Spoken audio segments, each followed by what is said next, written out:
la grâce de Dieu soit votre partage. Aujourd'hui, on va parler d'une clé importante pour la réussite dans la vie. Cette clé est tellement importante que plusieurs personnes la négligent. Vous savez, on peut savoir une chose, et vous la savez certainement. Mais le fait de savoir une chose ne signifie pas qu'on l'applique. Et le savoir ne délivre pas. Jésus dit, vous connaîtrez la vérité, et la vérité vous affranchira. En grec, le mot connaissance, le mot conscientia, qui veut dire kun avec science. La science, ce n'est pas de la pratique. Donc, connaître une chose, c'est savoir plus application.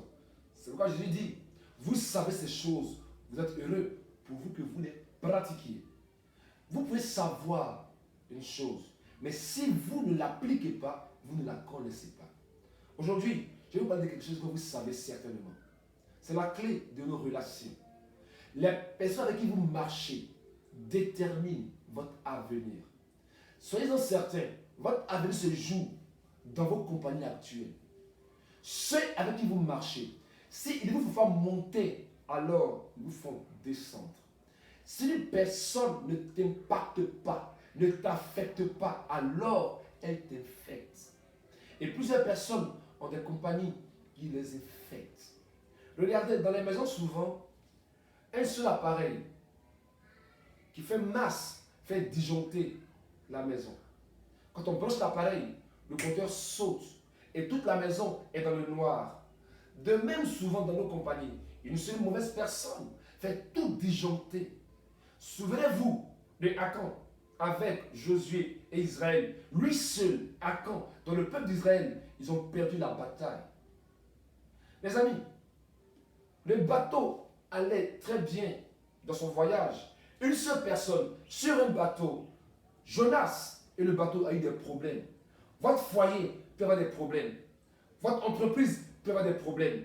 Votre ministère peut avoir des problèmes. Si vous supportez, si vous tolérez, si vous admettez dans votre environnement immédiat des personnes qui sont négatives.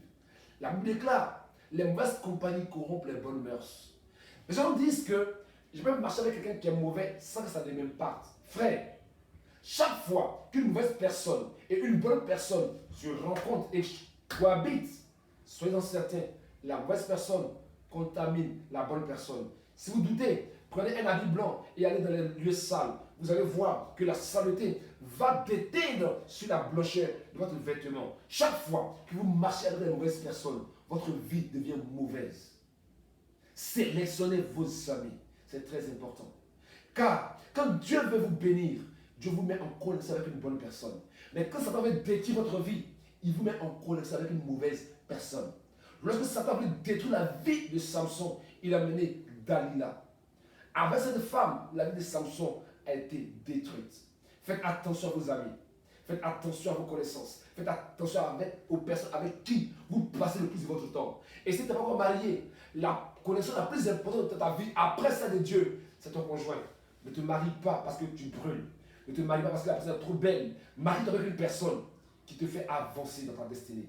Car on n'épouse pas le présent d'une personne, on épouse son futur. Que l'Éternel te bénisse, que la grâce de Dieu soit ton partage au nom de Christ de Nazareth. Amen.